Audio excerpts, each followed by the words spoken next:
ನಮಸ್ಕಾರ ಸ್ನೇಹಿತರೆ. ಭಾರತದ ಅತ್ಯುನ್ನತ ನಾಗರಿಕ ಪ್ರಶಸ್ತಿ ಭಾರತ ರತ್ನ. ಈ ಪ್ರಶಸ್ತಿ ಪಡೆದವರಿಗೆ ಸಿಗುವ ಗೌರವ ಮತ್ತು ಸೌಲಭ್ಯಗಳನ್ನು ಕೇಳಿದ್ರೆ ನೀವೇ ಅಚ್ಚರಿ ಪಡ್ತೀರ. ಈ ಪ್ರಶಸ್ತಿಗೆ ನಗದು ಬಹುಮಾನ ಇಲ್ಲ, ಆದರೆ ಇದರ ಗೌರವದ ಮಟ್ಟ ಎಷ್ಟೋ ಗೊತ್ತಾ? ಜೀವಮಾನವಿಡೀ ವಿವಿಐಪಿ ಸೌಲಭ್ಯಗಳು, ಉಚಿತ ಪ್ರಥಮ ದರ್ಜೆ ವಿಮಾನ ಮತ್ತು ರೈಲು ಪ್ರಯಾಣ, ಡಿಪ್ಲೊಮೆಟಿಕ್ ಪಾಸ್ಪೋರ್ಟ್, ಆದಾಯ ತೆರಿಗೆ ವಿನಾಯಿತಿ, ಸಂಸತ್ತಿನ ಅಧಿವೇಶನಗಳಲ್ಲಿ ಭಾಗವಹಿಸುವಿಕೆ, Z+ ಗ್ರೇಡ್ ಭದ್ರತೆ ಲಭ್ಯವಾಗುತ್ತದೆ. ಬನ್ನಿ ಇದರ ಬಗ್ಗೆ ಸಂಪೂರ್ಣವಾಗಿ ತಿಳಿದುಕೊಳ್ಳೋಣ ನಮ್ಮ ಭುವನ್ ಪ್ರಪಂಚದಲ್ಲಿ.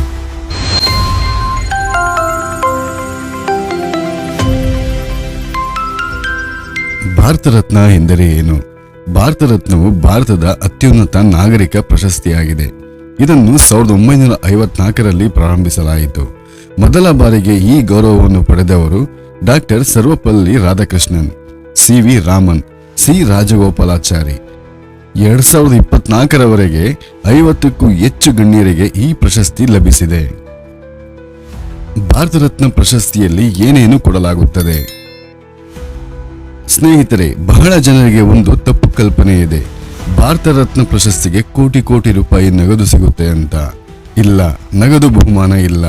ಬದಲಾಗಿ ಸಿಗುವುದು ರಾಷ್ಟ್ರಪತಿಗಳ ಸಹಿ ಇರುವ ಪ್ರಮಾಣ ಪತ್ರ, ಅಶ್ವತ್ಥಮರದ ಎಲೆಯ ಆಕಾರದ ಪದಕ. ಇದು ಗೌರವದ ಪ್ರತೀಕ. ಇದಕ್ಕೆ ಹಣಕ್ಕಿಂತ ದೊಡ್ಡ ಮಾನ್ಯತೆ ಇದೆ. ದೊರೆಯುವ ಇತರೆ ಪ್ರಮುಖ ಸೌಲಭ್ಯಗಳು: ರಾಷ್ಟ್ರೀಯ ಗೌರವ ಮತ್ತು ಪ್ರೋಟೋಕಾಲ್ ಸ್ಥಾನ. ಭಾರತ ರತ್ನ ಪುರಸ್ಕೃತರಿಗೆ ವಾರೆಂಟ್ ಆಫ್ ಪ್ರೆಸಿಡೆನ್ಸಿನಲ್ಲಿ ಉನ್ನತ ಸ್ಥಾನ ದೊರೆಯುತ್ತದೆ.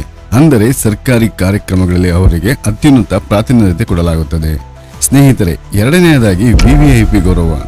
ದೇಶದಾದ್ಯಂತ ಸರ್ಕಾರಿ ಕಾರ್ಯಕ್ರಮಗಳಲ್ಲಿ ಅವರಿಗೆ ವಿಶೇಷ ಗೌರವ ದೊರೆಯುತ್ತದೆ. ಅವರನ್ನು ರಾಷ್ಟ್ರದ ಹೆಮ್ಮೆ ಎಂದು ಪರಿಗಣಿಸಲಾಗುತ್ತದೆ. ಉಚಿತ ಪ್ರಯಾಣ, ಇದರ ಸತ್ಯ ಏನು? ಸ್ನೇಹಿತರೆ, ಹಲವರು ಹೇಳುವಂತೆ ಜೀವನ ಪೂರ್ತಿ ಉಚಿತ ಫಸ್ಟ್ ಕ್ಲಾಸ್ ವಿಮಾನ ಮತ್ತು ರೈಲು ಪ್ರಯಾಣ ಎಂಬ ಅಧಿಕೃತ ನಿಯಮ ಸರ್ಕಾರದಿಂದ ಪ್ರಕಟವಾಗಿಲ್ಲ.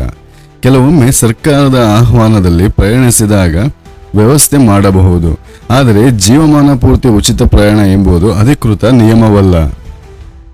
Diplomatic passport. ಭಾರತ ರತ್ನ ಪುರಸ್ಕೃತರಿಗೆ ಸ್ವಯಂ ಪ್ರೇರಿತವಾಗಿ ಡಿಪ್ಲೊಮ್ಯಾಟಿಕ್ ಪಾಸ್ಪೋರ್ಟ್ ಸಿಗುತ್ತದೆ ಎಂಬುದು ಕಡ್ಡಾಯ ನಿಯಮವಲ್ಲ. ಕೆಲವು ಸಂದರ್ಭಗಳಲ್ಲಿ ಸರ್ಕಾರದ ನಿರ್ಧಾರದಿಂದ ಕೊಡಬಹುದು. Z+ ಭದ್ರತೆ. Z+ ಭದ್ರತೆ ಎಲ್ಲರಿಗೂ ಸ್ವಯಂಚಾಲಿತವಾಗಿ ಸಿಗುವುದಿಲ್ಲ. ಅಪಾಯದ ಮಟ್ಟದ ಆಧಾರದಲ್ಲಿ ಸರ್ಕಾರವೇ ನಿರ್ಧರಿಸುತ್ತದೆ. ಸಂಸತ್ತಿನಲ್ಲಿ ಪ್ರವೇಶ. ಭಾರತ ರತ್ನ ಪಡೆದವರು ಸಂಸತ್ ಸದಸ್ಯರಾಗಿ ಸ್ವಯಂಚಾಲಿತವಾಗಿ ಸೇರುವುದಿಲ್ಲ, ಆದರೆ ವಿಶೇಷ ಆಹ್ವಾನದೊಂದಿಗೆ ಕಾರ್ಯಕ್ರಮಗಳಲ್ಲಿ ಭಾಗವಹಿಸಬಹುದು. ಭಾರತ ರತ್ನವನ್ನು ಯಾರ್ಯಾರಿಗೆ ನೀಡಲಾಗುತ್ತದೆ?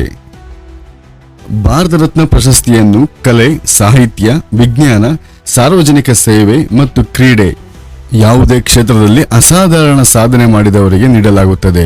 ಉದಾಹರಣೆಗೆ MS ಸುಬ್ಬಲಕ್ಷ್ಮಿ, APJ ಅಬ್ದುಲ್ ಕಲಾಂ, ಸಚಿನ್ ತೆಂಡೂಲ್ಕರ್, ಇನ್ನು ಹಲವಾರು ಬೇರೆ ಬೇರೆ ಕ್ಷೇತ್ರದಲ್ಲಿ, ಅಂದರೆ ಸಾಹಿತ್ಯ, ಕ್ರೀಡೆ, ಸಿನಿಮಾ, ವಿಜ್ಞಾನ ಕ್ಷೇತ್ರಗಳಲ್ಲಿ ಸಾಧನೆ ಮಾಡಿದವರಿಗೆ ದೊರಕಿದೆ. ಸ್ನೇಹಿತರೆ, ಭಾರತ ರತ್ನವು ಹಣದ ಮೂಲಕ್ಕಿಂತ ದೊಡ್ಡದು. ಇದು ರಾಷ್ಟ್ರದ ಪರಮ ಗೌರವ. ಒಬ್ಬ ವ್ಯಕ್ತಿ ತನ್ನ ಜೀವನವನ್ನೇ ದೇಶಕ್ಕೆ ಸಮರ್ಪಿಸಿದಾಗ ಸಿಗುವ ಅತ್ಯುನ್ನತ ಮಾನ್ಯತೆ, ಅದೇ ಭಾರತ ರತ್ನ. ಈ ಮಾಹಿತಿಯು ನಿಮಗೆ ಇಷ್ಟವಾದರೆ ಲೈಕ್ ಮಾಡಿ, ಶೇರ್ ಮಾಡಿ ಮತ್ತು ನಮ್ಮ ಭುವನ್ ಪ್ರಪಂಚ ಚಾನೆಲ್ಗೆ ಸಬ್ಸ್ಕ್ರೈಬ್ ಆಗಿ.